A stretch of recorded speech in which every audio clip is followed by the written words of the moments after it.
presented by Tony. Oh, Time for the segment that I think called Top Lines. We're going to stay with our Canadian Premier League theme.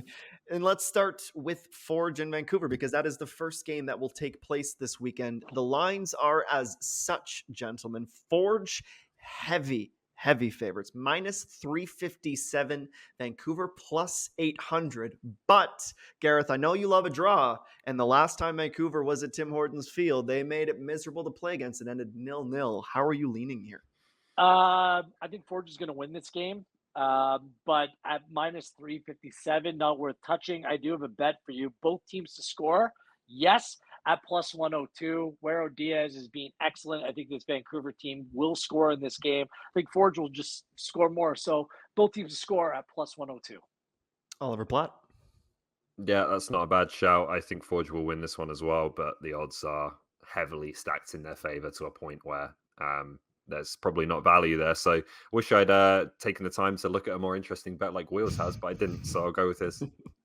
That draw, by the way, plus 420, which looks real. I would be very curious to sprinkle a little bit on that plus 420 for the draw based on how they played last time. Saturday afternoon is our Tony Bet match of the week, and it is Valor and Pacific, as previously mentioned. And this is interesting how they've set the line here. Pacific plus 125, Valor plus 205. And again, Ollie, going back to that must-win theme here for Valor. Can they get it done against the Tridents? I think Pacific is going to win this one. And I always like, anytime you can get Pacific plus money, that's going to be tempting to me. So I'm going to go with them. I don't think their performances have been that bad lately. And I think this is a team that's going to get back on track. I'm not worried about Pacific, so I'll go with Pacific to win. Yeah, Pacific winless in their last 5 games. What's happening here? There's two ways of looking at this. Valor's catching them at a good time, where they're on a little bit of a slide, or they're catching them at the wrong time because Pacific need a win to set this right. I'm with Ollie. Pacific on plus money jumps off the page against the 7th place team in the table at plus 125. That's just too good to pass up. Do not be late for kickoff. If we learn anything on Sunday, the first 10 minutes of the game might have 17 goals in it. And that's just a stat. That could happen. It's not impossible. We'll have a full pregame, postgame, and halftime as well. Match day live. It is a 3 p.m. Central Time kickoff for our match of the week. We will see you then. That evening, just mentioned it again. Good symmetry here. I'm going to stop saying we just mentioned it because we talked about the Canadian Premier League, so of course we did.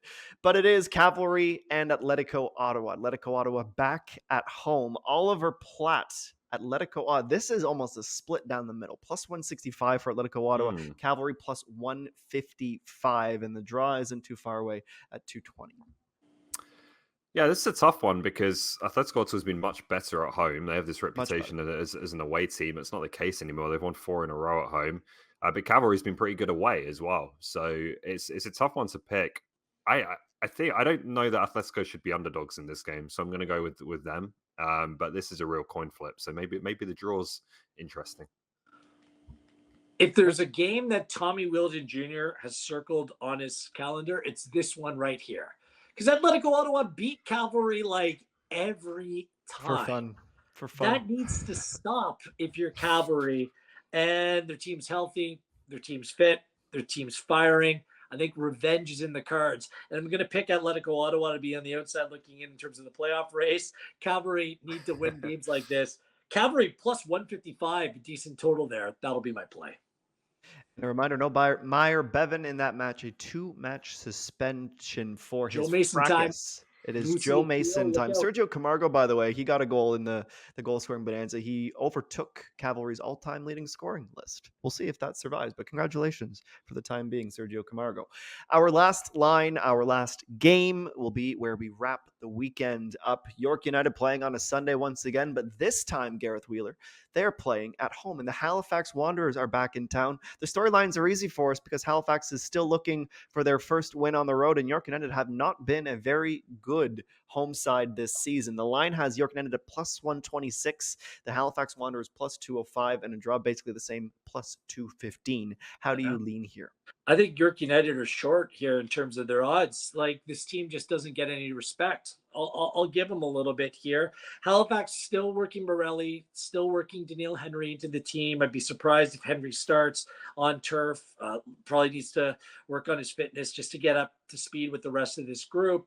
It's a good time for York United to get their home schedule cooking a little bit more. Plus 126. I like it. Give me York United for the win.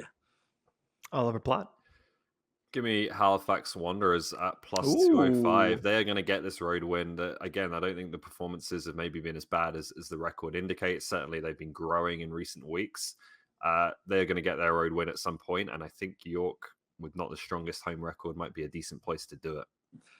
Mobabuli eligible to return from his 2-match suspension. We will see if he's fit and ready to go to start that game against the Halifax Wanderers. No Jeremy Gagnon-Lapare, however, on a yellow card accumulation suspension. And what a silly caution it was to have him sit up for this match, which has big implications for both of these teams, especially with what Halifax was able to do last weekend.